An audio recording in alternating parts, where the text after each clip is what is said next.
Jokowi bicara bahwa tahun-tahun ke depan akan menjadi masa-masa yang gelap, masa-masa yang genting. Amsal 24 ayat 16 berkata begini, sebab 7 kali orang benar jatuh, namun ia bangun kembali, tetapi orang fasik akan roboh dalam bencana. Masalah bukan selalu pertanda orang itu hidup dalam dosa. Dikatakan orang benar itu jatuh 7 kali. Berarti orang yang hidup benar maupun orang berdosa sama-sama punya masalah. Amen. Bedanya gini, orang benar bisa jatuh tapi dia bangkit lagi. Katakan amin. Bedanya orang benar sama orang berdosa apa? Orang benar dicobai setan. Yesus dibawa iblis ke padang gurun, ingat itu? Tapi kalau orang berdosa mencobai Tuhan. Makanya Yesus waktu disuruh menerjunkan diri dari bubungan bait Allah, Yesus bilang, ada firman berkata, jangan mencobai Tuhan Allahmu. Jadi hari ini masalahmu, uji 2 hal ini. Apakah memang sedang dicobai oleh si jahat, atau kita yang mencobai Tuhan? Sebagai anak-anak Tuhan, kita harus percaya bahwa di dalam gelap terbit terang bagi orang benar. Katakan amin. Mazmur 112 ayat 4 berkata, di dalam gelap terbit terang bagi orang benar, pengasih dan penyayang, orang yang adil. Yes, kita akan menghadapi masa-masa gelap. Yes, kita akan menghadapi masa-masa genting. Tapi harusnya fokus kita bukan ke sana, tapi kita lihat firman Tuhan. Bahwa di dalam gelap terbit terang bagi siapa? Orang benar. Harusnya fokus kita bukanlah kepada masa-masa genting yang akan datang. Bukan kepada masa-masa gelap, bukan kepada problem yang sedang kita hadapi, tekanan yang kita hadapi. Tapi kita lihat, kalau kita ingin ditolong Tuhan, kita ingin dibela Tuhan, pastikan kita hidup sebagai orang benar yang mengerti, katakan amin. Bagaimana kita bisa tetap standing di masa genting? Adalah memastikan kita hidup benar, hidup takut di hadapan Tuhan. Mari Mazmur 112 kita baca. Judul perikopnya luar biasa. Bahagia orang benar. Berapa banyak saudara yang ingin berbahagia? Mari hidup sebagai orang benar. Baca ayat yang pertama. Haleluya. Berbahagialah orang yang takut akan Tuhan, yang sangat suka kepada segala perintahnya. Anak cucunya akan perkasa di bumi. Angkatan orang benar akan diberkati. Harta dan kekayaan ada dalam rumahnya, kebajikannya tetap untuk selamanya. Di dalam gelap terbit terang bagi orang benar, pengasih dan penyayang orang yang adil. Mujur orang yang menaruh belas kasihan dan yang memberi pinjaman, yang melakukan usaha urusannya dengan sewajarnya, sebab ia takkan goyah untuk selama-lamanya. Orang benar itu akan diingat selama-lamanya. Ia tidak takut kepada kabar celaka. Hatinya tetap penuh kepercayaan kepada Tuhan. Ayat 8, hatinya teguh. Ia tidak takut sehingga ia memandang rendah para lawannya. Ayat 9, ia membagi-bagikan, ia memberikan kepada orang miskin. Kebajikannya tetap untuk selama-lamanya. Tanduknya meninggi dalam kemuliaan. Ayat 10, orang fasik melihatnya lalu sakit hati. Ia menggertakkan giginya lalu hancur. Keinginan orang fasik akan menuju kebinasaan. Berapa yang saudara percaya bahwa berkat dan kebahagiaan adalah bagian orang-orang benar? Yes, akan datang masa-masa sukar. Akan datang masa-masa gelap dan genting. Bukankah kita juga hari ini pasti punya masalah? Tapi orang benar akan ditolong Tuhan. Ia tidak akan goyah selama-lamanya, kata firman Tuhan. Dia tidak takut akan kabar celaka. Karena Tuhan menjadi tempat perlindungannya dan kekuatannya. Katakan amin. Kayaknya tiap tahun saya nggak dengar orang meramal tahun depan akan sulit. Udah berkali-kali orang bilang yang sama. Tapi entah kenapa dalam hati saya selalu ada damai sejahtera. Saya percaya bahwa kalau kita fokus hidup benar di hadapan Tuhan, hidup takut akan Tuhan, Tuhan pasti bela kita. Dia yang akan bangkit untuk kita. Amen. Pasti akan ada haters. Dikatakan orang fasik melihatnya lalu sakit hati.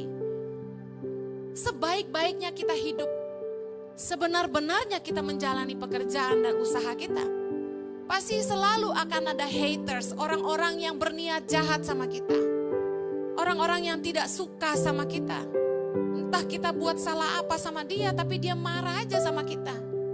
Tetapi lihat firman Tuhan berkata, bahwa mereka menggertakkan gigi lalu hancur. Kalau ada orang benci sama kita, berusaha menjatuhkan kita, ini saran saya, biarkan saja. Tuhan yang akan membela orang benar, katakan amin. Jadi fokus kita gini, jangan pusingin orang jahatin kita. Jangan fokusin masalah kita, tapi kita fokus lihat hidup kita. Kita hidup sebagai orang benar gak di hadapan Allah? Kita hidup takut gak sama Tuhan? Itu yang harusnya kunci kemenangan kita. Firman Tuhan berjanji, orang benar gak akan goyah selama-lamanya. Anak cucunya akan diberkati. Nah gimana sih cara hidup orang benar, Bu Heni? Dulu ngomongnya orang benar melulu. Saya baca kitab Ayub, ayat ini begitu merema. Ayub 8. Kita tahu bahwa Ayub mengalami penderitaan yang amat sangat, mulai dari sakit penyakit, kehilangan anak-anak kandungnya, dinista istri dan sahabat-sahabatnya, kehilangan semua harta kekayaannya. Ayub 8 ayat 5-7 kita baca sama-sama. Tetapi engkau, kalau engkau mencari Allah dan memohon belas kasihan dari yang maha kuasa. Ayat 6, kalau engkau bersih dan jujur, maka tentu ia akan bangkit demi engkau dan ia akan memulihkan rumah yang adalah hakmu. Ayat 7, maka kedudukanmu yang dahulu akan kelihatan hina, tetapi kedudukanmu yang kemudian akan menjadi sangat mulia. Katakan amen. Kalau Anda dengar firman Tuhan yang baik, ngomong amin tuh keras-keras dengan iman. Yakini ini ayat buat saya. Pesannya ada 2 pagi hari ini. Kalau kita ingin Tuhan menolong kita di masa genting, kita ingin dipulihkan sama Tuhan. Hidup benar. Gimana hidup benar? Yang pertama, jalankan usahamu dengan bersih dan jujur. Katakan amin. Ayat 8 ayat 6 berkata, kalau engkau bersih dan jujur, maka tentu ia akan bangkit demi engkau. Dan ia akan memulihkan rumah yang adalah hakmu. Tuhan berjanji akan bela kita dan memulihkan apa yang menjadi hak kita. Kalau kita bersih dan jujur. Jujur atau tidaknya orang, bersih atau tidaknya orang, itu akan teruji oleh waktu. Amsal 14 ayat 11 bilang ini, rumah orang fasik akan musnah, tetapi kemah orang jujur akan mekar. Akan, artinya butuh waktu untuk membuktikan. Kami difitnah orang banyak. Bahkan ada hamba Tuhan yang saya sayangkan kok dia hamba Tuhan. Jelekin kami kemana-mana. Dari Australia sampai Indonesia. Ceritanya hati-hati loh. Donasi ke Tangan Pengharapan. Gak bener tuh keuangannya. Wow. Saya diam. Teman satu sampaikan, saya diam. Saya tahu siapa yang ngomong ini, tapi saya tidak gubris sama sekali. Saya bilang gini, benar gak benernya saya sama Jojo menjalankan Yayasan Tangan Pengharapan, biarlah Tuhan yang memperlihatkan. 16 tahun. Kami berjalan dari satu kemuliaan kepada kemuliaan. Dari 5 anak, 5.000 anak. Sekarang 6.100 anak. Saya bilang ini, gak usah kita saling menghakimi. Biarlah firman Tuhan yang jadi. Kalau orang fasik rumahnya musnah. Apa yang kita bangun akan hancur kalau kita orang fasik. Kalau kita orang benar, rumah kita mekar. Artinya apa yang kita kerjakan makin berkembang. Daripada kita ngurusin orang, kita periksa hidup kita sendiri. Udah jujur belum kamu? Udah bersih belum kamu? Daripada kita sibuk ngurusin orang lain. Saya bersyukur. Saya tuh orang yang A bilang A, B bilang B. Saya ngomong sama staf saya. Pastikan keuangan kita benar. Sistemnya jelas. Tuhan kasih hikmat, no cash policy. Saya bilang gini, kalau ada yang minta uang cash, saya bertanya, kenapa kamu mau uang cash? Kalau saya lebih senang, Pak, mau bantu kami bangun sekolah. Transfer aja ke toko bangunannya. Kami ambil barangnya, Pak. Lebih enak buat saya daripada saya ngumpulin bonnya. Betul gak?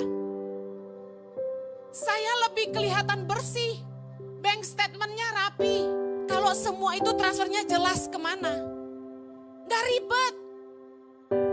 Kita diaudit sama public accountant sejak awal mula. Orang luar loh. Bukan orang sendiri, bukan jemaat kita. Kami pernah diaudit sama Benenco. Perusahaan konsultan dunia terbesar nomor 3. Diobrak-abrik keuangan kami. Kami apapun dinotariskan. Kemarin kita diminta pertanggungjawaban atas donasi Sogo waktu kami bangun sekolah di NTT. Dia kasih kami masing-masing sekolah 700 juta. Biaya pembangunannya 1M lebih. Waktu diminta pertanggungjawaban 1.700 mah, mohon maaf, mudahlah orang pengeluarannya lebih. Kami keluarkan laporan dengan tanpa masalah. Kalau kita nggak bertanggung jawab, kita panik orang minta pertanggungjawaban, benar nggak? Ada satu pengusaha pernah bilang gini sama saya, scan bank statement kamu, email ke saya. Tidak nunggu setengah jam. Staff saya scan email. Dia akui di depan kami. Saya akui kamu jujur. Kalau kamu mau curi-curi, kamu nggak email cepet, kamu minta waktu sehari. Saya bilang, saya mau apa yang saya tutupin? Saya nggak kaya dari yayasan, saya nggak ambil apa-apa dari yayasan, ngapain saya takut? Obrak-abrik aja. Yang takut itu kalau yang nyuri. Saya bersyukur karena dari awal keuangan kita rapi. Sekarang ini ada kasus besar urusan yayasan. Saya nggak tahu boleh sebut nggak nama yayasan itu, tapi lebih baik jangan ya. Gara-gara mereka pakai dana itu untuk teroris, semua yayasan di Indonesia diobrak-abrik. Termasuk yang kami jalani. Sekarang laporan keuangan yayasan kita harus masuk ke Kementerian Keuangan. Bahkan dicek sama Kementerian Sosial. Lalu tim kami dikumpulkan di kementerian bersama dengan seluruh yayasan-yayasan yang ada di Indonesia. Saya boleh bangga dikit. Yayasan kami dijadikan contoh. Puji Tuhan. Tuhan baik, amin. Masa yayasan kita yang kecil gitu dijadiin contoh? Saya sampai kagum sama Tuhan loh. Yang diomelin tuh yayasan besar-besar yang punya nama di Indonesia. Yang udah jauh lebih lama puluhan tahun di Indonesia. Timnya dimarahin sama kementerian. Hei, kamu belajar nih sama Yayasan Tangan Pengharapan. Belajar bagaimana mereka bikin laporan, digituin. Makanya kalau kita mau dibela Tuhan udah bersih aja, jujur aja. Gak usah pakai tipu-tipu. Saya punya teman. Dia legalisasi perusahaannya itu bersih.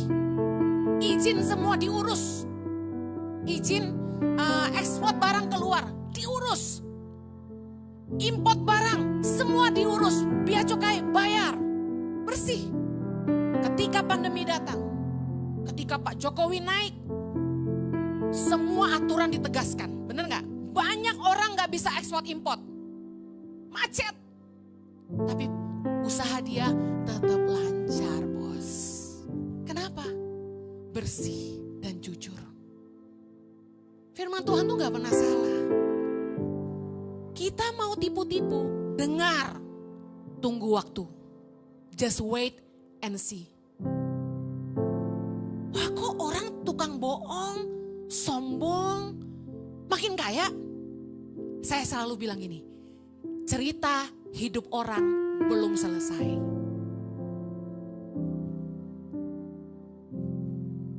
Amsal 21 ayat 6 bilang, memperoleh harta benda dengan lidah dusta adalah kesia-siaan yang lenyap dari orang yang mencari maut. Amsal 10 ayat 2 bilang, harta benda yang diperoleh dengan kefasikan tidak berguna, tetapi kebenaran menyelamatkan orang dari maut. Katakan amin. Ada pengusaha-pengusaha yang punya usaha tidak halal. Lalu mereka mulai menyumbang ke panti asuhan. Mulai menyumbang ke panti jompo. Mulai sumbang ke gereja. Kita sih belum dapat ya. Saya tanya sama pengusaha. Maksudnya kok hebat amat gitu mau bagi-bagi. Biar Tuhan berkenan karena sumbangan buat yatim piatu menghapus dosa. Amsal 15 ayat 8. Korban orang fasik adalah kekejian bagi Tuhan. Tetapi doa orang jujur dikenannya. Anda dagang, jangan curang. Anda bisnis, jangan gak halal. Bu Heni justru yang gak halal-halal gitu duitnya gede. Hau cuan oh. Kang taunya gede Bu Heni. Duitnya cepet, kayaknya cepet. Kita gak bisa nyogok Tuhan pakai persembahan. Gue sih happy-happy aja kalau ada nyumbang ke gereja mah. Tapi dengerin, gak bisa ngapus dosa. Kita tidak bisa menyogok Tuhan dengan persembahan kita. Korban orang fasik kekejian bagi Tuhan, kata firman Tuhan. Tuhan gak akan pernah bela kalau kita jahat. Amsal 22 ayat 8 berkata, orang yang menabur kecurangan akan menuai bencana. Kita curang malah kita menuai bencana. Ayub 4 ayat 8 berkata, yang telah kulihat ialah bahwa orang yang membajak kejahatan akan dan menabur kesusahan, ia menuainya juga. Hidup ini kan tabur tuai. Kata agama lain ada karmanya. Kalau Anda membajak kejahatan, demi kaya jahat sama orang, menabur kesusahan, Anda kaya di atas penderitaan orang lain, Anda menindas orang lemah, mencuri hak orang miskin. Dengar baik, pasti akan menuai juga. Jangan menahan hak orang. Satu kali saya ngobrol sama seseorang dan dia bilang gini, Bu Eni dekat sama pengusaha itu, katanya gitu. Saya bilang, oh iya saya kenal. Dia katanya jemaat Bu Eni, iya. Saya doain dia karena dia punya problem, saya bilang gitu. Bu Eni, doa ibu gak dijawab-jawab ya? Dia bilang gitu. Dia bilang, saya ketawa gitu. Kadang-kadang iya loh, bener saya ngerasa gitu. Kenapa ya gue doain orang kok gak dijawab Tuhan gitu loh. Entah dia sakit gak sembuh, entah dia susah gak ditolong gitu. Sebenarnya gini, mau siapapun yang doain, kalau elunya gak bener gak bisa gitu. Bisa paham gak? Tuhan gak bisa diajak sekongkol gitu loh. Kitanya yang mesti bertobat. Dia cerita gini sama saya. Ibu tahu gak kenapa dia susah? Dia banyak gak bayar utang. Itu hak-hak orang dia gak bayar. Pegawainya aja gak digaji katanya gitu. Aduh saya langsung dek. Tuh kita mau blow on sih. Kadang-kadang suruh doain aja, kita yang bergumul sampai nangis-nangis. Tuhan, jangan permalukan hambamu. Sembuhkanlah, pulihkanlah gitu kan. Udah pakai nyanyi, Bapa pulihkan gitu. Tapi kok Tuhan gak jawab? Karena gini, Tuhan mau deal sama dia. Dia harus bertobat. Lu puasa juga Tuhan gak dengar kata firman Tuhan kan. Karena Puasa yang Tuhan kehendaki, kata firman Tuhan, ketika kamu memberikan rotimu buat orang lain yang membutuhkan. Kalau kita bersuka cita di atas penderitaan orang lain, kita memperkaya diri dari kesusahan orang, bagaimana Tuhan mau berkenan? Anda mungkin kaya dengan segala kecurangan dan kejahatan, tapi bencana menanti kita kalau kita tidak mau berubah. Dengar baik, Imamat 19 ayat 13 bilang gini, janganlah engkau memeras sesamamu manusia, dan janganlah engkau merampas, janganlah kau tahan upah seorang pekerja harian sampai besok harinya. Gaji orang juga harus dibayar. Jangan telat gaji. Suami saya paling marah kalau bagian keuangan terlambat transfer gaji. Tahu nggak, pertengahan bulan aja orang udah mulai makan Indomie. Lu tahan lagi, dia bilang. Marah. Karena nggak boleh meres orang, nggak boleh merampas hak orang. Jangan tahan upah seorang pekerja. Orang yang bekerja layak mendapat upahnya, amen. Kalau Anda usahamu macet hari ini, coba deh evaluasi. Udah bener belum ngejalaninnya? Udah lapor pajak belum? Udah urus izin-izin belum? Udah jujur belum dagangnya? Bu Heni jujur-jujur banget mengakaya. Kaya lo gue bilangin. Doa orang jujur didengar Tuhan, kata firman Tuhan. Amen. Anda adil gak sama pegawaimu? Kalau Anda gak adil, Tuhan gak akan bela. Kadang-kadang kesusahan itu datang supaya kita tuh bertobat sungguh-sungguh. Membenahi diri. Di tengah masa genting jangan beradu nasib di genting. Jangan judi. Nitip duit di situ, bunganya 20% katanya gitu. Koko saya bilang, apa-apa yang too good to be true tuh not true, dia bilang. Yang kedengaran tuh luar biasa, biasanya gak bener, dia bilang gitu. Jangan nipu sana sini, jangan cari usaha yang gak halal demi dapat uang yang cepat. Amsal 20 ayat 21 bilang, milik yang diperoleh dengan cepat pada mulanya akhirnya tidak diberkati. Jangan pengen cepat kaya. Kata firman Tuhan, ngumpulin dikit demi sedikit akan diberkati. Amen. Jangan serakah, bilang sama dirimu sendiri, jangan serakah. Orang yang pengen cepat kaya, pada akhirnya tidak diberkati. Karena apa? Pakai 1000 cara buat jadi kaya. Orang yang diberkati itu gini, orang ngoyo-ngoyo, berkat datang dewi. Santai-santai berkat mengejar kita. Firman Tuhan berkata, Tuhan memberkati orang yang dikasihinya pada waktu bobo. Berarti Bu Heni kita malas-malas aja ya bobo terus, biar berkat datang terus. Kagak gitu cuy. Anda bobo, ada orang bayar utang gitu loh. Anda bobo, investasimu berkembang gitu loh.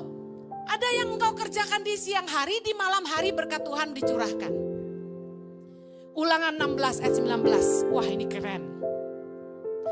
Janganlah memutar balikan keadilan. Janganlah memandang bulu. Janganlah menerima suap. Sebab suap membuat buta mata orang-orang bijaksana dan memutar balikan perkataan orang-orang benar. Anda ingin dibela Tuhan, jangan makan suap. Amen. Jangan memandang bulu. Jangan putar balikan keadilan. Yang berikutnya, terakhir, poin terakhir. Bagaimana cara hidup orang benar? Sungguh-sungguh mengandalkan Tuhan. Sungguh-sungguh mengandalkan Tuhan. Saya suka lagunya kok pas. Dikatakan dalam Ayub 8 ayat 5 tadi. Tetapi engkau, kalau engkau mencari Allah dan memohon belas kasihan dari Yang Maha Kuasa. Kalau lagi susah tuh, datang ke kaki Tuhan. Memohon belas kasihannya. Mohonnya sama Tuhan. Jangan mohonnya sama teman. Jangan mohonnya sama orang. Email saya penuh dengan permintaan beasiswa kuliah. Anda mohon tuh sama Tuhan.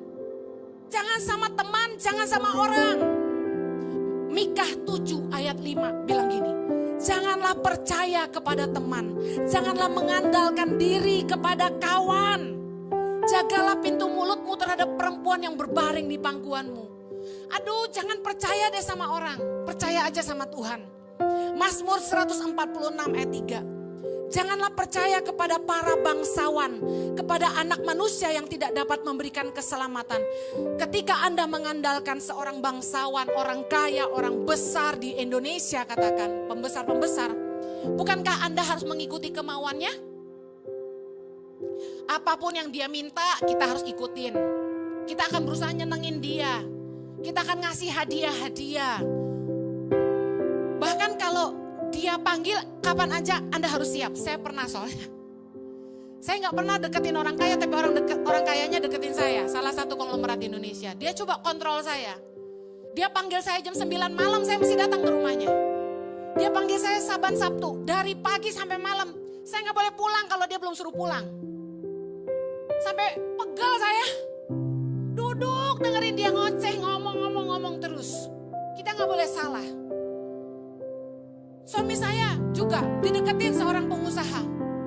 Saban-saban minta ini, saban-saban minta itu. Sampai saya ngomong gini sama suami saya. Kan dia kaya, kenapa mintanya sama pendeta? Gak salah. Dia gak bayar kita.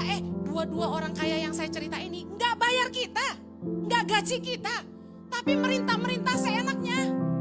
Makanya saya bukan anti orang kaya. Tapi saya pegang prinsip firman Tuhan. Amsal 29 ayat 25 bilang gini, takut kepada orang mendatangkan jerat. Benar gak, terjerat gak tuh? Saya capek pengen istirahat. Henny, ke rumah saya sekarang. Gawat. Nyampe pintu pagarnya aja sapamnya mesti lapor dulu. Ibu Henny sudah di sini, baru boleh masuk. Tetapi siapa percaya kepada Tuhan dilindungi. Anda ingin ditolong Tuhan? Jangan takut sama orang, takutlah sama Tuhan. Jangan cari muka sama pembesar. Oh, pejabat lu. Orang Indonesia kan gitu kan. Gak kenal aja pasang-pasang plat nomor, gantungan-gantungan di mobil, pura-pura kenal pejabat. Kemudian kalau sekedar tahu aja bisa ngomong, saya sahabatnya. Saya kenal si bapak ini, saya kenal si bapak itu. Ngapain sih? Gue mah gak kenal siapa-siapa. Jangan ngandalin manusia. Orang besar sekalipun. Jangan malah pergi ke dukun. Lagi susah nanti, saya mau liatin jemaat ICI. Cari dukun apa cari Tuhan? Jangan minta petunjuk dan pertolongan kepada kuasa kegelapan. Ada orang tuh saking frustasi, kayaknya dia bilang Tuhan gak jawab doa dia pergi sembahyang. Yesaya 8 ayat 19 dengar baik. Dan apabila orang berkata kepada kamu, mintalah petunjuk kepada arwah dan roh-roh peramal yang berbisik-bisik dan komat kamit. Maka jawablah, bukankah suatu bangsa patut meminta petunjuk kepada Allahnya? Atau haruskah mereka meminta petunjuk kepada orang-orang mati bagi orang-orang hidup? Orang mati aja gak bisa nolong dirinya sendiri, bagaimana mau kasih tahu orang hidup? Jangan pernah minta petunjuk dari dukun, roh-roh.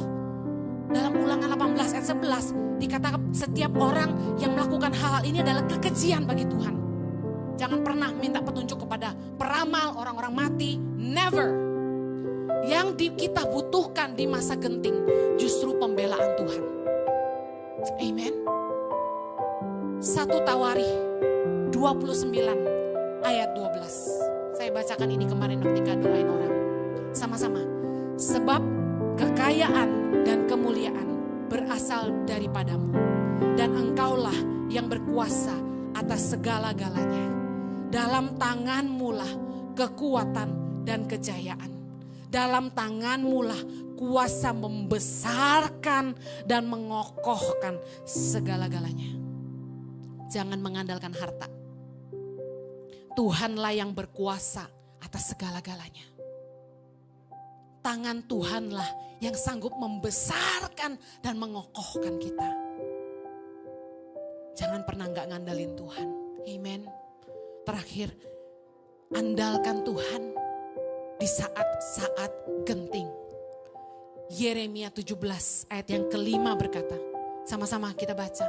Beginilah firman Tuhan, terkutuklah orang yang mengandalkan manusia, yang mengandalkan kekuatannya sendiri, dan yang hatinya menjauh daripada Tuhan. Ayat ke-7, diberkatilah orang yang mengandalkan Tuhan, yang menaruh harapannya pada Tuhan. Berapa banyak saudara yang ingin kedudukanmu yang dahulu kelihatan hina, tetapi kedudukanmu yang kemudian akan menjadi sangat mulia. Berapa banyak saudara yang ingin dipulihkan sama Tuhan? Seberapa banyak saudara yang mau dibela Tuhan di masa susah? Apapun masalahmu pagi hari ini, mari periksa dirimu, apakah engkau hidup sebagai orang benar? Apakah Tuhan jadi satu-satunya andalan? Tidak heran orang diproses. Orang biasanya diproses itu karena dia mengandalkan kekuatannya, dia sombong. Atau yang kedua, dia tidak hidup sebagai orang benar. Mari kita berdoa pagi hari ini, kita minta pertolongan Tuhan. Apapun yang ada di depan, mari buka hatimu. Kami berdoa.